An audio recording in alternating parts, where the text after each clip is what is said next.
The Men Who Caused the French Revolution, 1789. Chapter 3. In the previous chapter, evidence was given to prove how a small group of foreign moneylenders operating through their English agents remained anonymous while they secured control of the nation's economy for the modest sum of 1.25 million pounds sterling. Evidence will now be produced to identify some of these international Jewish moneylenders and prove they or their successors plotted and planned to and helped finance the Great French Revolution of 1789. Exactly the same way they had plotted and planned to and finance the English Revolution of 1640 to 1649. In preceding chapters, evidence will be produced to prove that the descendants of these same international Jewish financiers have been the secret power behind every war and revolution from 1789 onwards. The Jewish Encyclopedia says Edom is in modern Jewry. This is a very important admission because the word Edom means red. History reveals that a Jewish goldsmith, Amshel Moses Bohr, tired of his wandering in Eastern Europe, decided in 1750 to settle down in Frankfurt on Main in Germany. He opens a shop or counting house in the Jundenstrasse district. Over the door of his shop he placed as his sign of business a red shield. It is of the greatest importance to remember that the Jews in Eastern Europe who have beckoned the revolutionary movement based on terrorism had also adopted the red flag as their emblem because it represented blood. Amschel Moses Bur had a son born in 1743 and named him Amschel Meyerboer. The father died in 1754 when his son was only 11 years of age.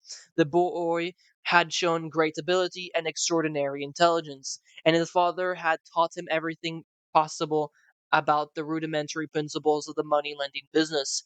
It had been the father's intention to have the son trained as a rabbi, but death intervened.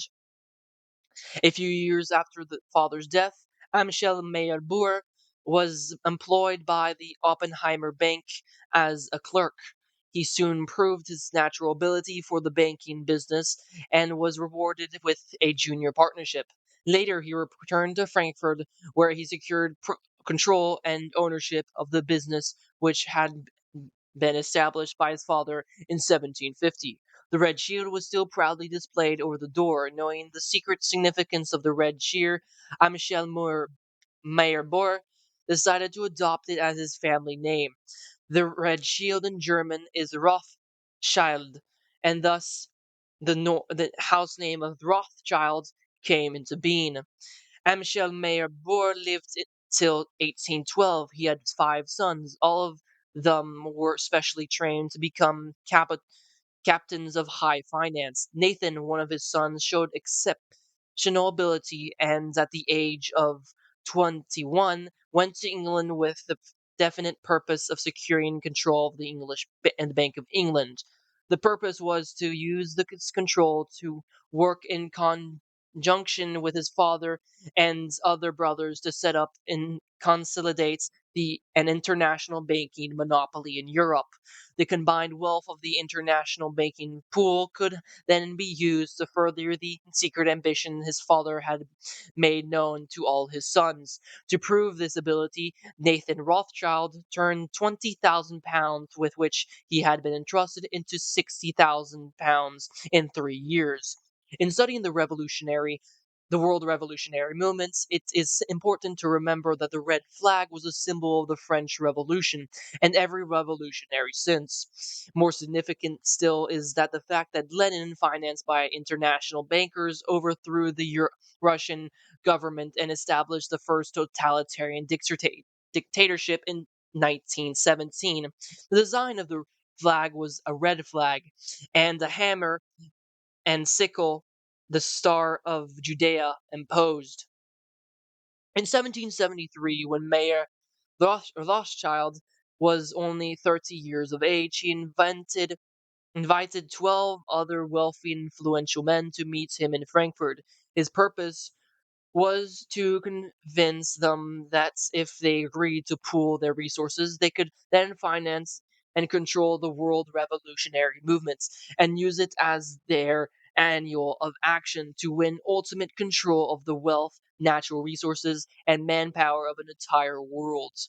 Rothschild revealed how the English Revolution had been organized. He pointed out the mistakes and errors that had been made. The revolutionary period had been too long. The elimination of reactionaries had not been accomplished with sufficient speed and ruthlessness. The plan, the plan, the planned reign of terror by which the subjugation of the masses was to be accomplished speedily had not been put into effective operation. Even after all these mistakes had been made, the initial purpose of the revolution had been achieved. The bankers who instigated the revolution had established control of the national economy, and it consolidated the national debt.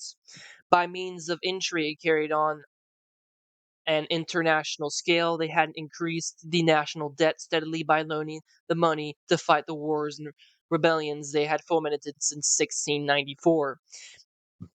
Basing his arguments on logic and sound reasoning, Mayor Rothschild pointed out that the financial results obtained as the result of the English Revolution would be as nothing when compared to the financial rewards be obtained by a French Revolution, provided that those present agreed to unite of purpose and put into effect his carefully thought out and revisioned revolutionary plan. The project would be backed by all the power that could be purchased with their pooled resources. This agreement reached Mayor Rothschild unfolded his revolutionary plan.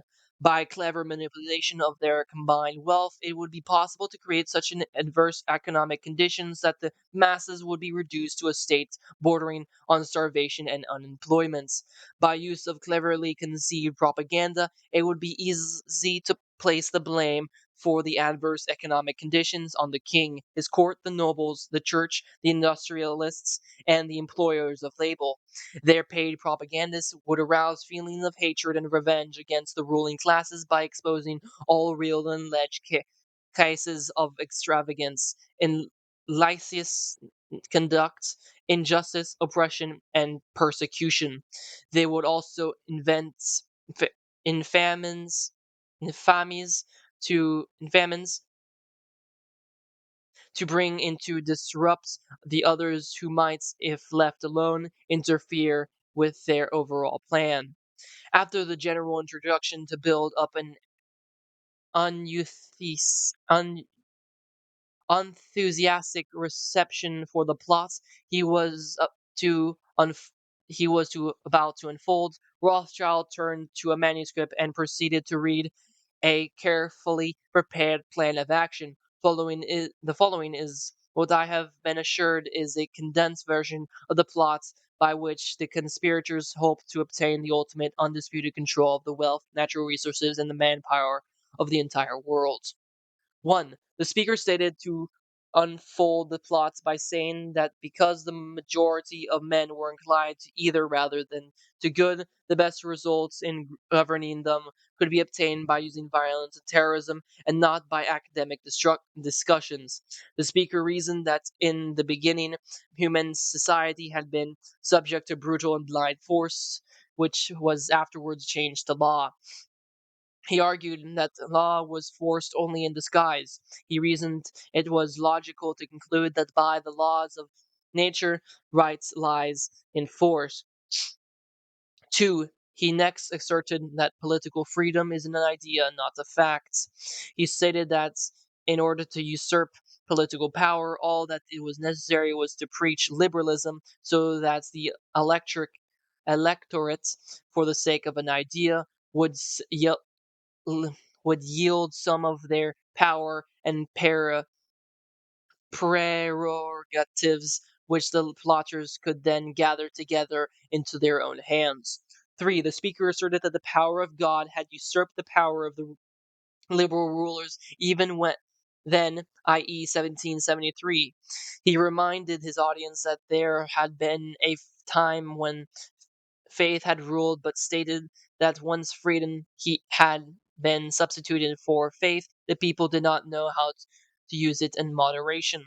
He argued that because of this, it was logical to assume that they could use the idea of freedom to bring about class wars.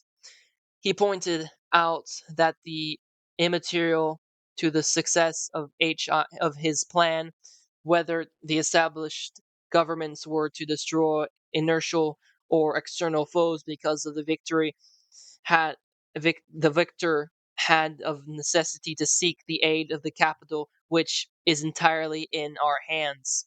21 pounds. 4. He argued that the use of any and all means to reach their final goal was justified on the grounds that the ruler who governs by the moral code was not a skilled politician because he left himself vulnerable and in an unstoppable position on his throne. He said, those who wish to rule must have recourse to cunning and make believe because great national qualities like frankness and honesty are vices in politics. R31. 5. He asserted, our right lies in force.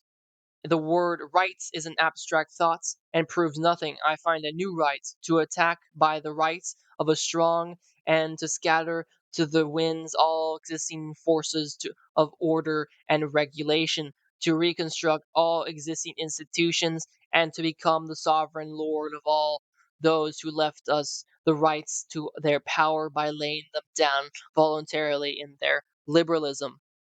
6. He then admonished his listeners with these words.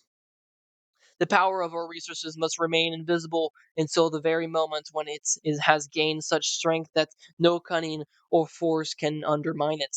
He warned them that any deviation from the line of strategical plan he was making known to them would risk bringing to naught the labors of centuries. 7.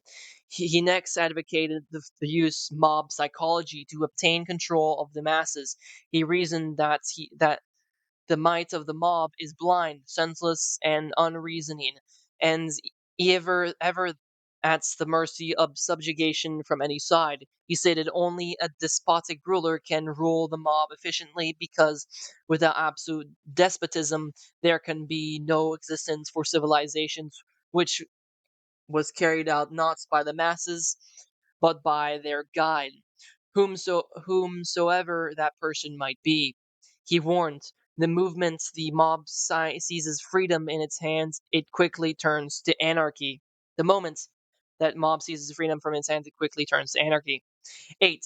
The next advocates that the use of alcoholic liquors, drugs, moral corruption, all forms of vices be used systematically by their agenters. 4. To corrupt the morals of the youth of nations, he recommended that the special agenters should be trained as tutors, lackeys, governesses, clerk, and by our women in the places of dissipation frequented by the goyim. 5. He added in the number of these last accounts so that so-called society ladies who become voluntary followers of others in corruption and luxury, we must at, not stop at bribery, deceit, and treachery when they should serve towards the attainment of our ends. 9. Turning to politics, he claimed that they had the right to seize property by any means and without hesitation, if by doing so they secured submission and sovereignty. He pronounced our state, marching along the path of peaceful conquest, has the right to place the honors of wars by less noticeable and more satisfactory sentences of death necessary to maintain the terror which tends to produce blind submission. 10.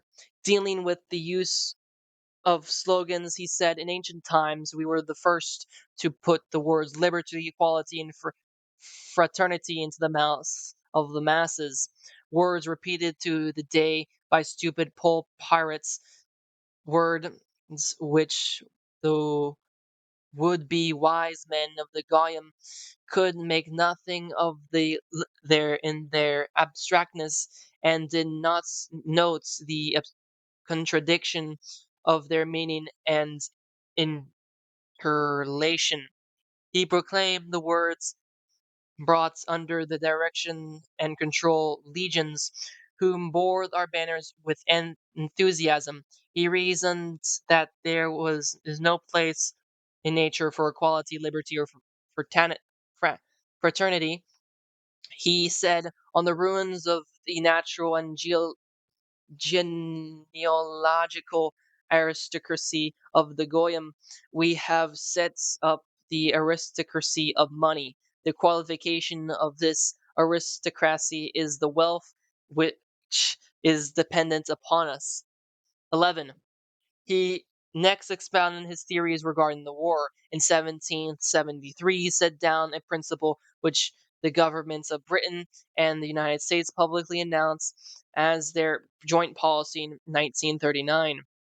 He said it should be the policy of those present to form wars, but to direct the peace not conferences so that neither of the combatants obtained territorial gains. He said that the wars should be directed so that the nations engaged on both sides should be placed further in their debts and in the power of our agenters. 12. He next dealt with administration.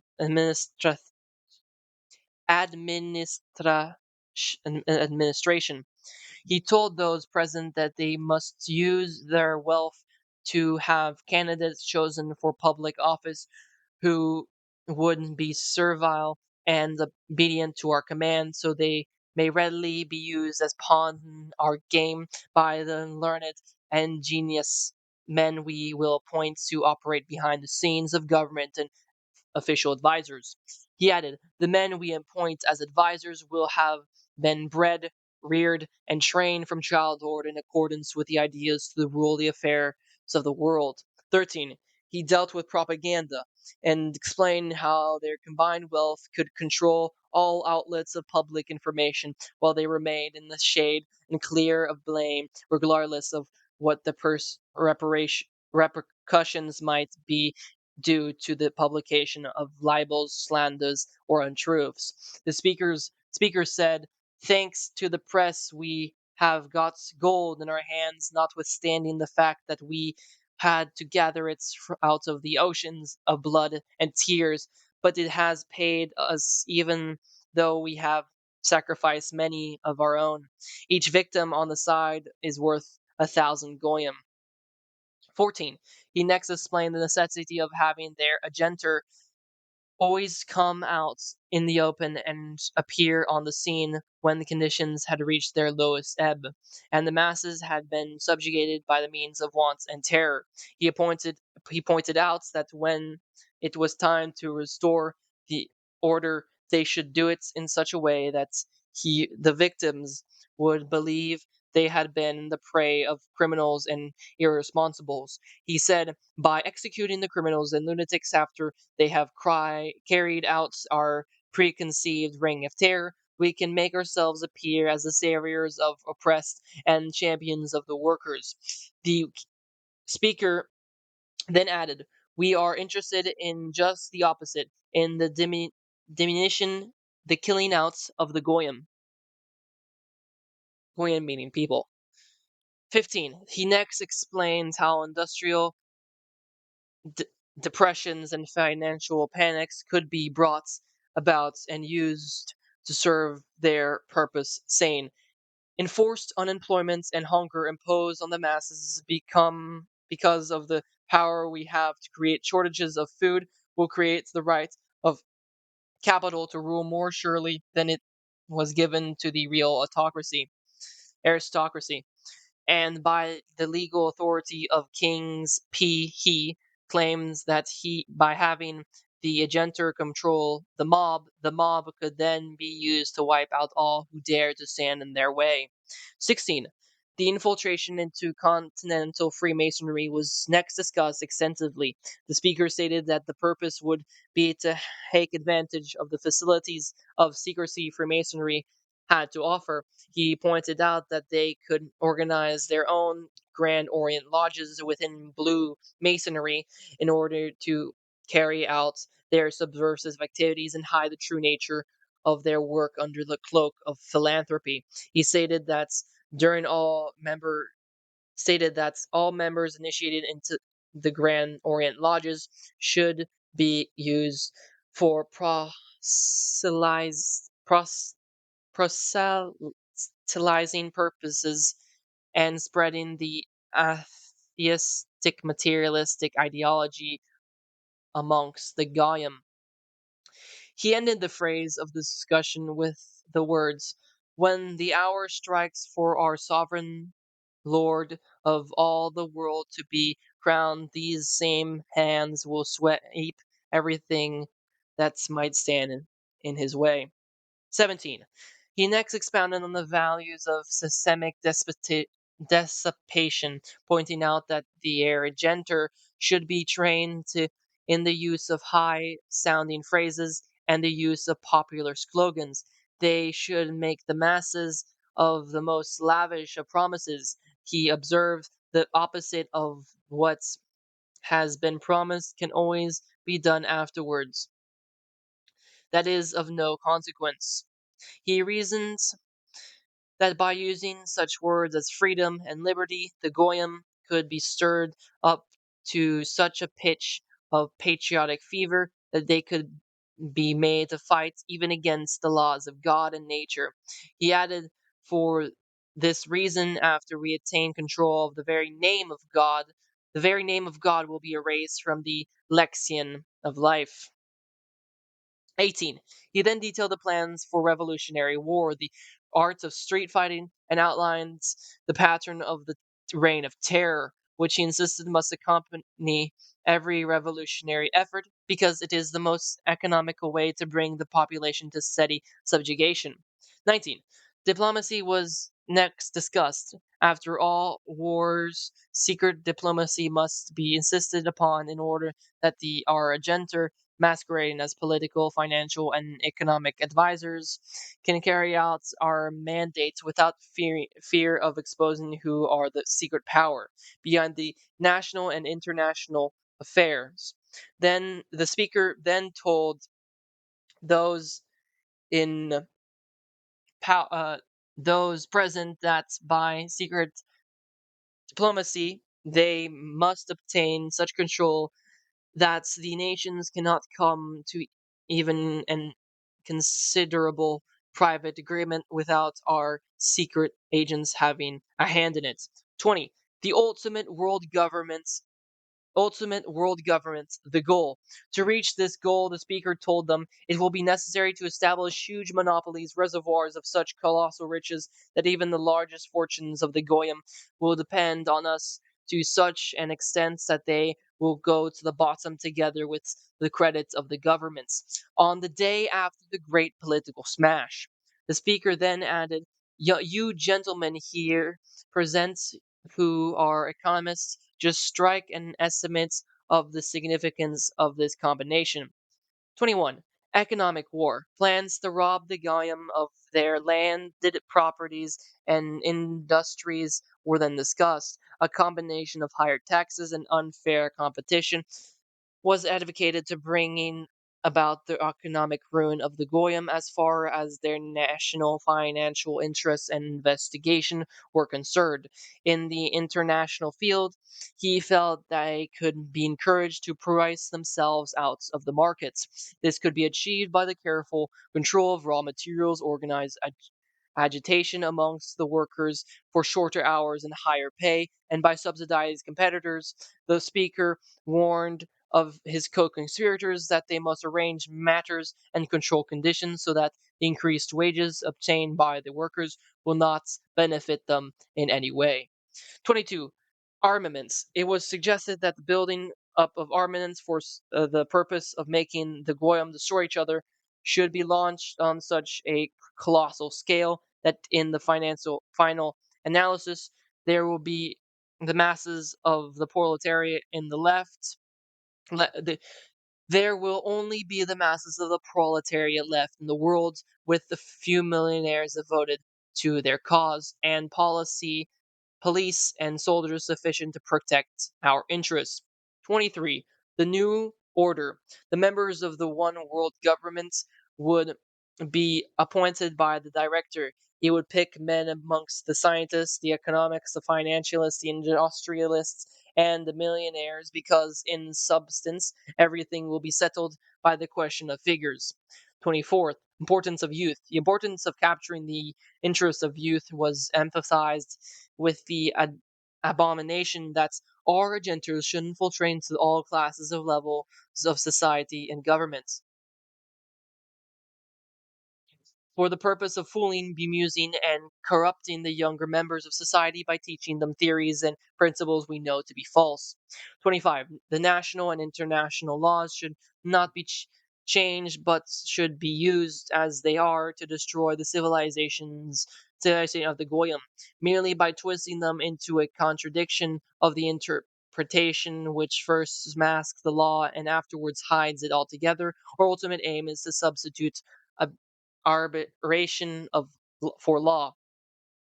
The speaker then told his listeners, "You may think the Goyim will rise upon us with arms, but in the West we have against this possibility an organization of such appalling terror that the very stoutest hearts quail. The undergrounds, the metropolitans, the subterranean corridors, these will be established in the capitals and cities of all countries before that danger threatens." The use of the word West has great significance.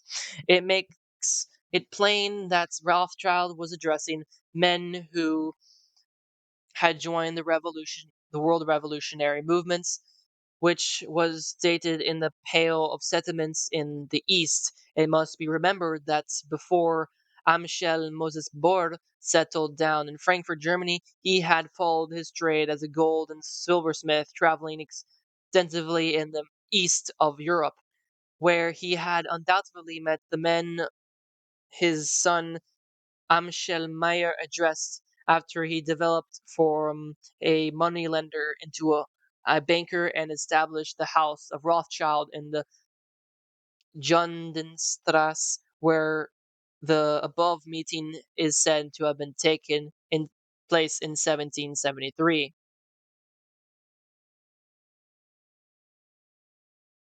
As far as can be ascertained, the original plan of the conspiracy ended at the points where it terminated above.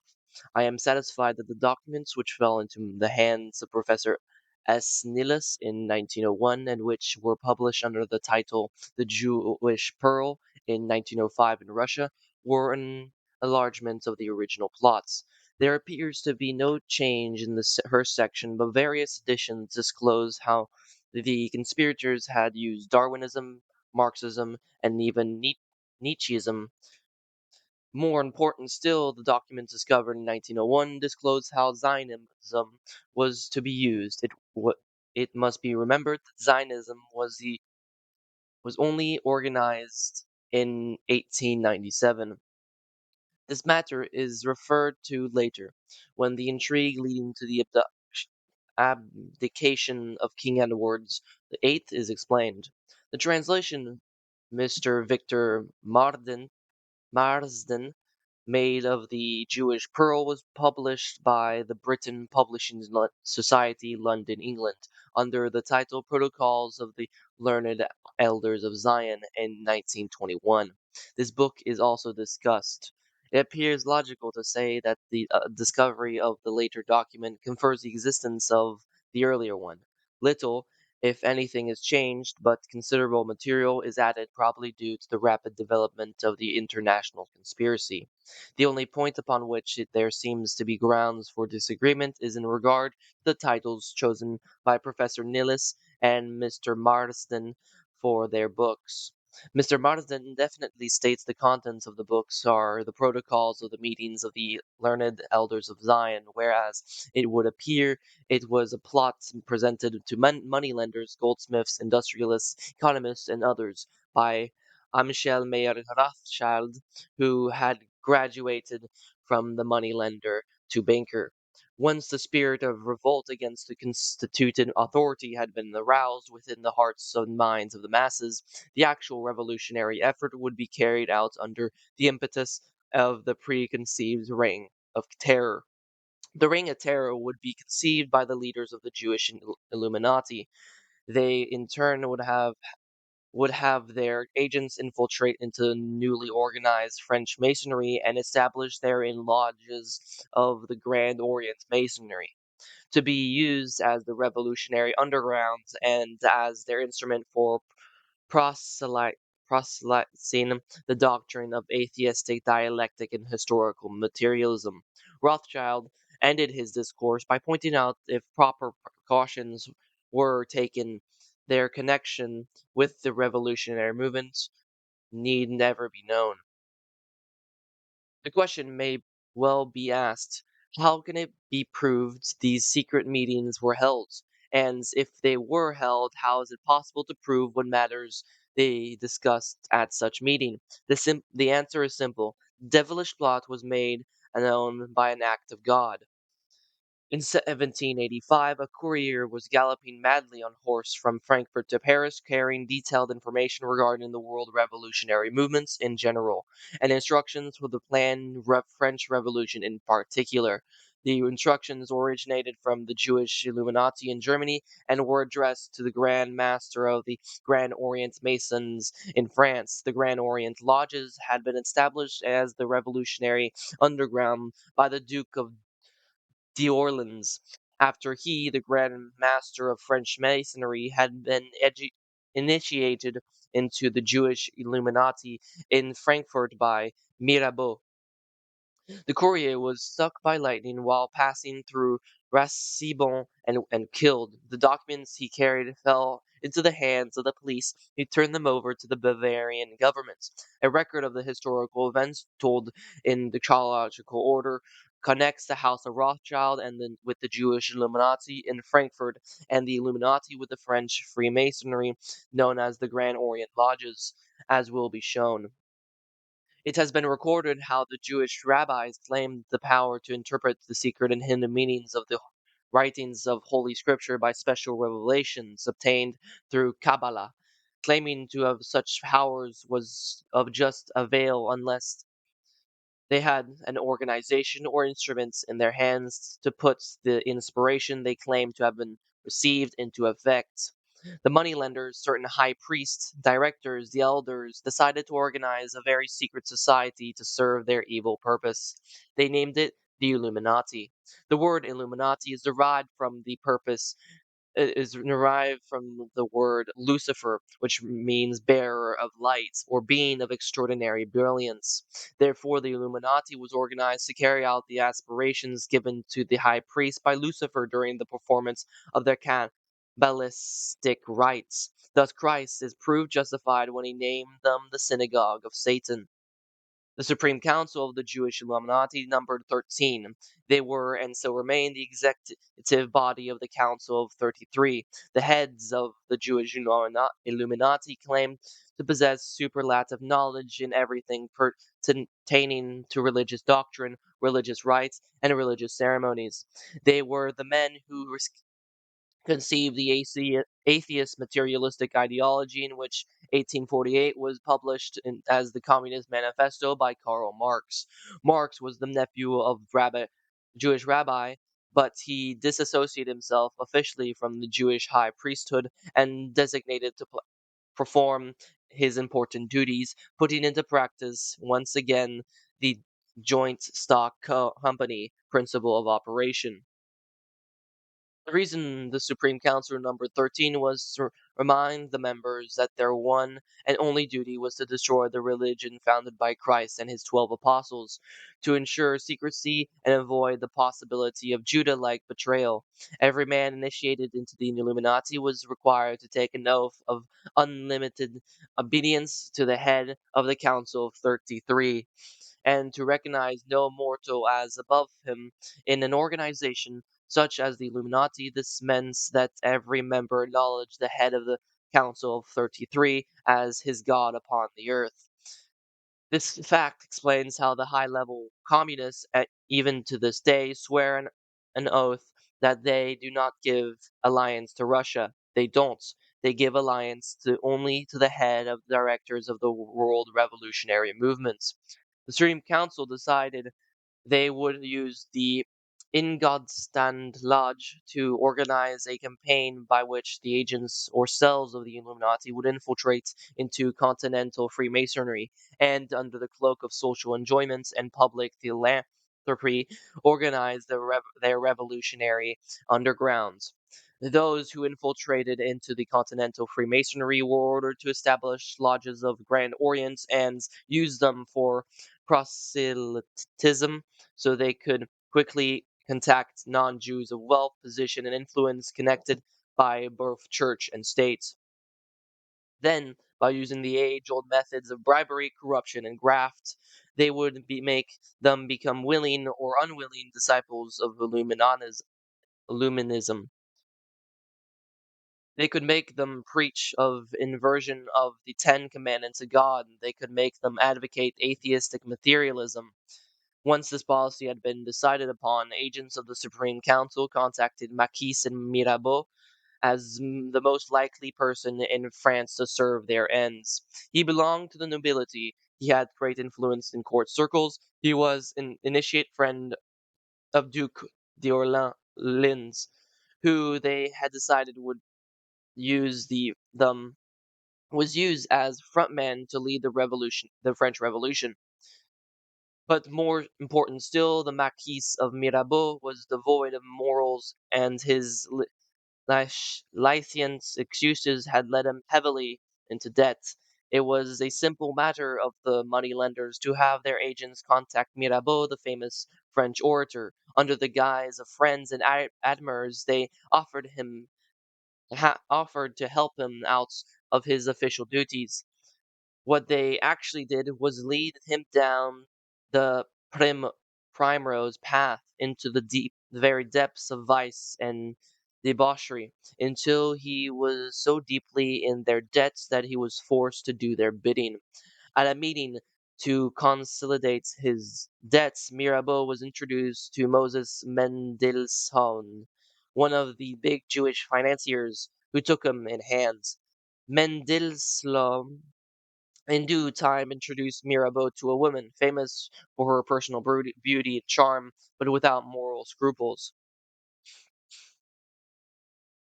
This stunning Jewess was married to a man named Hertz, but to a man like Mirabeau, the fact that she was married only made her more desirable. It wasn't long before she was spending more time with Mirabeau than she was spending with her husband, heavily in debt to Mendelssohn, tightly ensnarled by Mrs. Hertz. Mirabeau was completely helpless.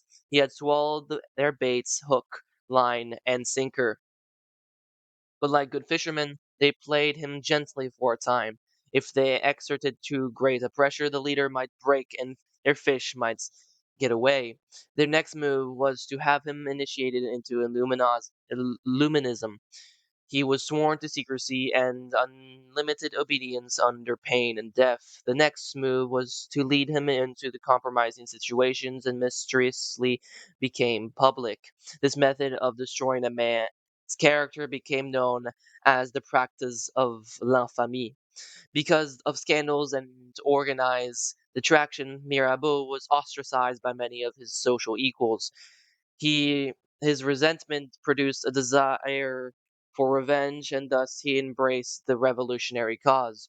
Mirabeau's task was to introduce the Duke d'Orléans to lead the revolutionary movements in France. It was implied that once the king had been forced to abdicate, he would become the democratic ruler of France. The real plotters of the French Revolution were careful not to let either Mirabeau or Duc d'Orléans know they intended to murder the king and queen and thousands of nobility.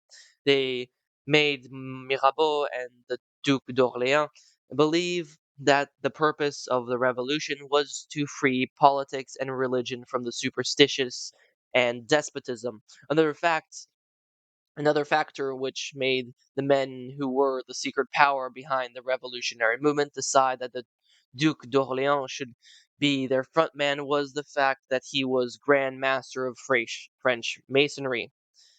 Adam Moorshop was given the task of adapting the ritual and rites of Illuminism for the use of initiation into the Grand Orient Masonry. He also lived in Frankfurt, Germany. Mirabeau introduced the Duc d'Orléans and his friends Talleyrand to worship, who initiated them into the secrets of Grand Orient Masonry. By the end of 1773, Philip Duc d'Orléans had introduced Grand Orient rituals into French Masonry. By 1788, there were more than 2,000 lodges in France affiliated with Grand Orient Masonry, and the number of individual adepts exceeded 100,000. Thus, the Jewish Illuminati under Moses Mendelssohn was introduced into continental Freemasonry by worship under the guise of lodges of the Grand Orient. The Jewish Illuminati next organized secret revolutionary committees within the lodges. Thus, the revolutionary underground directors were established through France. Once Mirabeau had succeeded in having the Duc d'Orléans amalgate amalgamates the blue or national Freemasonry in France with the Grand Orient rites, he led his friends down the same primrose path, which had led to his own social ostracism.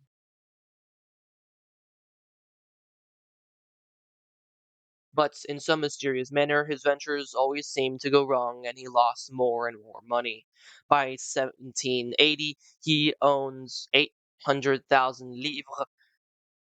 Once again, the moneylenders came forward. They offered him advice in regard to his business transactions and financial aid. They were very nice. They very nicely maneuvered him into the position of signing over to them as security for their loans, his palace, his estates, his house, and his Palace Royal.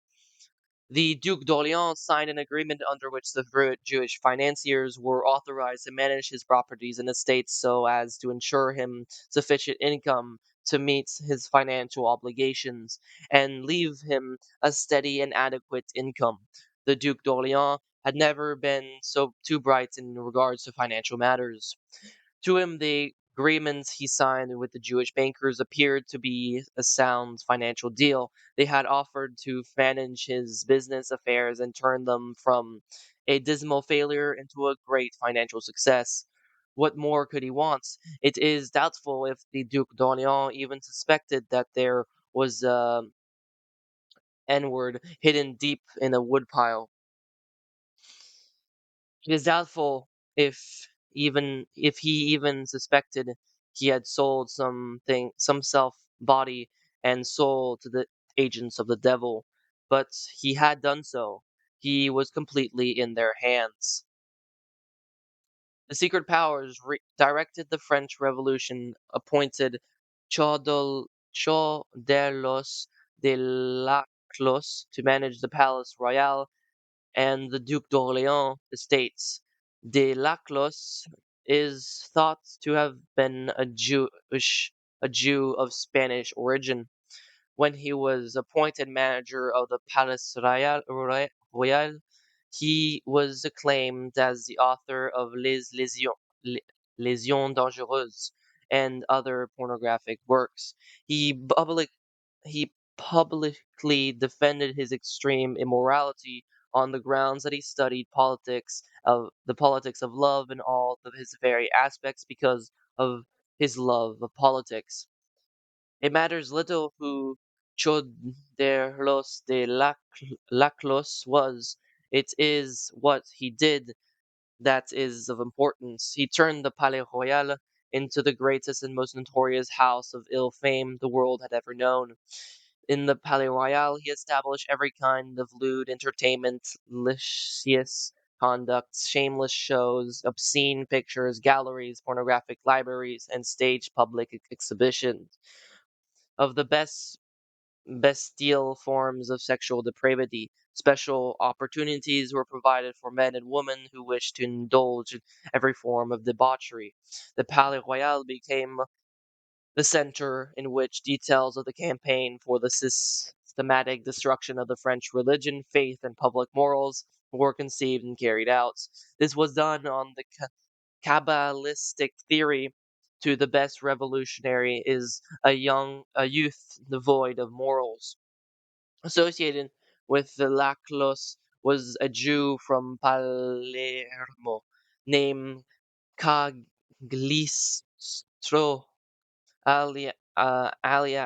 Allies Joseph Balsamo. He turned one of the Duke's properties into a printing house from which he issued revolutionary pamphlets. Balsamo organized a stash of revolutionary propagandists. In addition to literature, they organized concerts and plays and debates calculated to appeal to the very lowest instincts of human nature and further the revolutionary cause. Balsamo also organized the spirings, which enabled the men who were the secret power behind the revolutionary movement to put into operation their plan of l'infamie to be used for systematic character assassination. Men and women who were enticed into the web spun by de Laclos and Balsamo could be blackmailed into doing their biddings. Thus, it was the Duke of d'Orléans estates were turned into the center of revolutionary politics, while under the guise of lecture halls, theaters, art galleries, and atheistic clubs, the gambling rooms, brothels, and wines and drug shops did a roaring trade. In this revolutionary underground, potential leaders were first ensnared. Their consciences were at first deadened by evil associations and then killed by indulgence of evil practices. The estates of the Duc d'Orléans were turned into factories in which the secret powers behind the world revolutionary movements manufactured the pieces they intended to use in their game of international chess. Scudder, who wrote Prince of the Blood, says the Palais Royal it gave the police more to do than all other parts of the city. But as far as the public was concerned, this infamous palace was owned by the Duc d'Orléans, the cousin of the king. Only a mere handful of men and women knew that the moneylenders controlled it and used it to create a revolutionary organization, which was to be the instruments of their revenge and their manual of action to further their secret aims and ambitions. After the secret documents found on the body of the courier had been read by the police, the documents were passed on to the Bavarian government. The Bavarian government ordered the police to raid the headquarters of the Illuminati. Further evidence was obtained which exposed the widespread ramifications of the world revolutionary movements. The governments of France, England, Poland, Germany, Austria, and Russia were informed of the international nature of the revolutionary plot, but as has happened repeatedly since, the governments concerned took no serious action to stop the diabolical conspiracy. Why? The only answer to this question is this. The power of the men behind the world revolutionary movement is greater than the power of any elected governments. This fact will be proved time and time again as the story unfolds. The malevolent men who plot and plan the WRM have another advantage over decent people. The average person who believes in God and finds pleasure and enjoyment in the beautiful things with which God has blessed us just cannot bring himself or herself to believe a diabolical plan of hatred and revenge could be conceived by human beings. Although all Christians believe most sincerely that the grace of God enters their own souls as the result of attending their religious services, receiving the sacraments, and saying their prayers. They cannot make themselves believe that though the ceremonies of the rites of the Illuminati, be it the Semitic Kabbalah or the Aryan pagan Grand Orient type, the devil does inoculates his evil influence in and powers into the hearts and souls of the men and women who accept as their religion Satanism, atheism, and puts in theories of their high priests into practice. A few illustrations will be given to show how individuals and governments have remained just as stupid and naive in regard to warnings given them concerning the evil mechanism of the real leaders of the world revolutionary movements. After various governments failed to act on the information made known by the Bavarian police in 1785, the sister of Marie Antoinette wrote her personal letters warning them of the revolutionary plots. The connection of the international bankers, the Freemasonry, was destined to play, and her own danger, Marie Antoinette's 1755-1780 and 1893, was the daughter of the Emperor Francis I of Australia. She married Louis XVI of France. She just couldn't bring herself to believe the terrible things her own sister told her were being plotted by the Illuminati. To the repeated warnings sent by her sister, Marie Antoinette wrote long letters in reply, regarding to her sister's claim that evidence had been obtained that the Illuminati, operating under the guise of philanthropic ma- Freemasonry, planned to destroy both the church and the states in France. Marie Antoinette replied, I believe that as far as France is concerned, you worry too much about Freemasonry. Here it is far from having the significance it may have elsewhere in Europe. How wrong she proved to be is a matter of history. Because she refused consistently to heed her sister's repeated warnings, she and her husband died under the guillotine. Between 1917 and 1919, the British government was given full particulars regarding the international bankers who were at the time the secret powers behind the WRM. The information was submitted officially by British intelligence officers, American intelligence officers, and confirmed by Mr. Udendijk and Sir Fidley. Mr. Udendijk was the representative of the Netherlands government in St. Petersburg, now Leningrad, at the time. He took after Britain's interests after the mob had wrecked the British embassy and killed Commander Cromie. This aspect of the WRM is dealt with in detail in subsequent chapters on Russia. The majority of students of history believe Marie Antoinette was a woman who entered fully into the spirit of gaiety of the French court. It is generally accepted as a fact that she engaged in many affairs d'amour with her husband's close friends and indulged in reckless extravagances. That is the picture Balsamo and her propagandists painted of her. The fact that they made their L'Infamie stick enabled them to have the mob defend her life. But their version of the conduct of Marie Antoinette is packed of lies, as historians have proved. The fortitude with which she bore the sufferings inflicted upon her by her enemies, the dignity with which she met her fate, and the resignation and courage with which she offered up her own life on the scaffold cannot be reconciled with the characteristics of a wanton woman. In order to defame Marie Antoinette, Workshop and Mendelssohn thought of the ideas of the diamond necklace. At the time, the financial resources of France were at their lowest ebb, and the government of France was begging the international money barons to grant them full credit for their credit. A secret agent of the arch conspirators ordered the fabulous diamond necklace to be made by the court's jewelers. The order for this necklace, the estimated value of which was 250,000 livres, was placed in the name of the queen. When the court jewelers brought the diamond necklace to the queen, For her acceptance, she refused to have anything to do with it. She disclaimed all knowledge of the transaction, but the news of the fabulous necklace leaked out as the plotters intended it should. Balsamo put his propaganda machine into operation.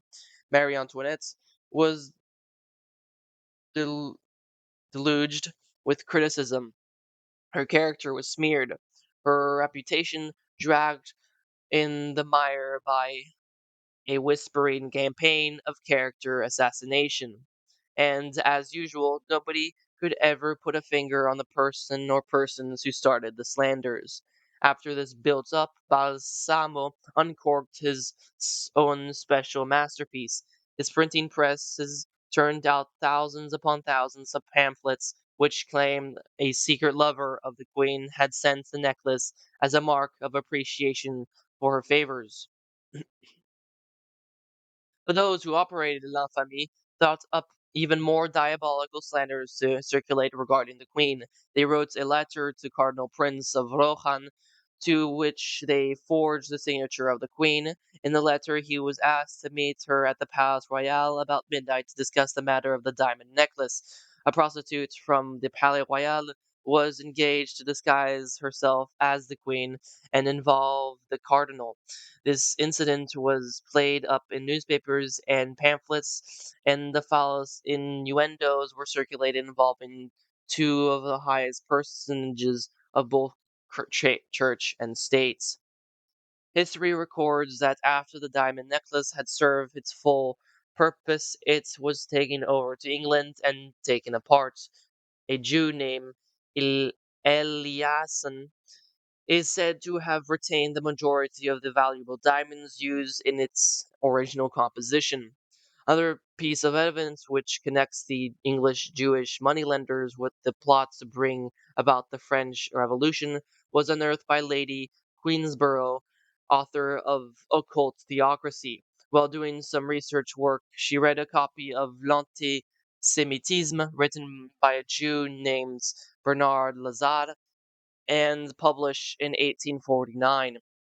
With the leads obtained from this book, Lady Queensborough claims Benjamin Goldsmith, his brother Abraham, and their partner Moses Beccata, and his nephew Sir Moses Montefiore were Jewish financiers in England who were definitely affiliated with their continental Jewish brethren in the plot to bring about the Revolution in France. Further evidence was found in tie of Daniel Etzig of Berlin and his son-in-law David Friedlander and Hertz Ger- Gerbier of Alsace, in with the Rothschilds and the plots. Thus are revealed the men who at the time constituted the secret power behind the world revolutionary movements.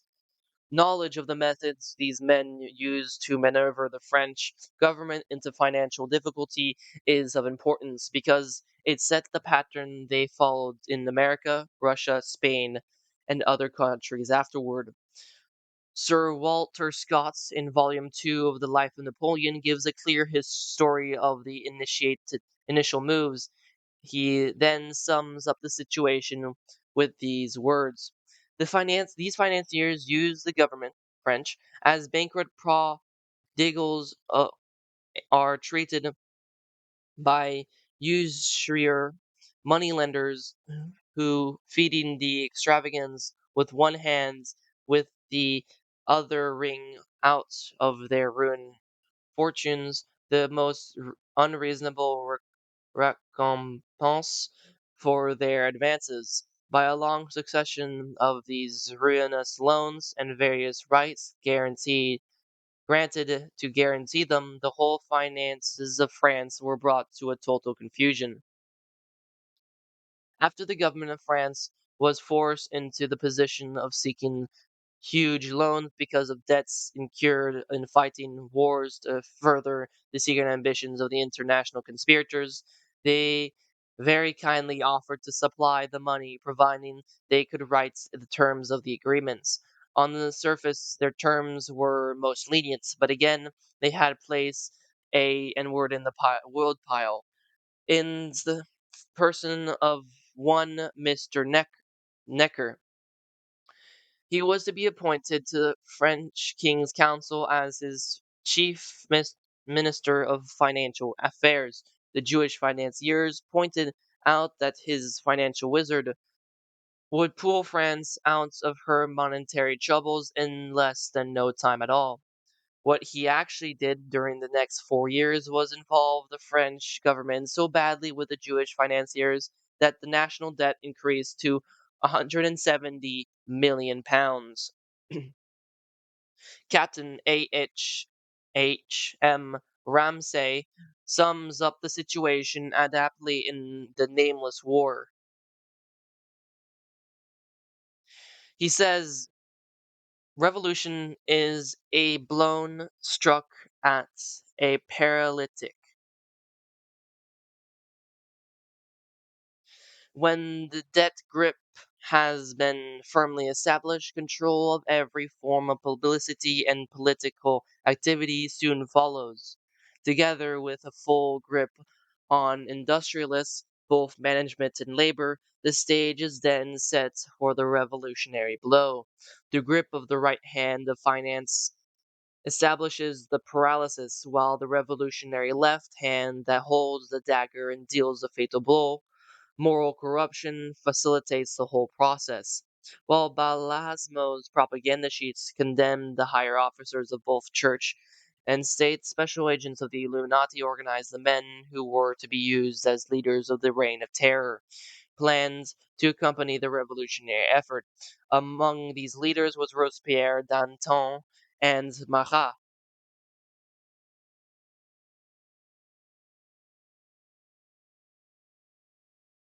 To conceal their real purpose, the men who were to release the prisoners and lunatics to create the necessary atmosphere for an institute 18, the preconceived reign of terror, met in the Jacobin con- convent. Within the walls of the sacred evidence, the details of the bloody plan were worked out. The lists of reactionaries marked down for liquidation were compiled.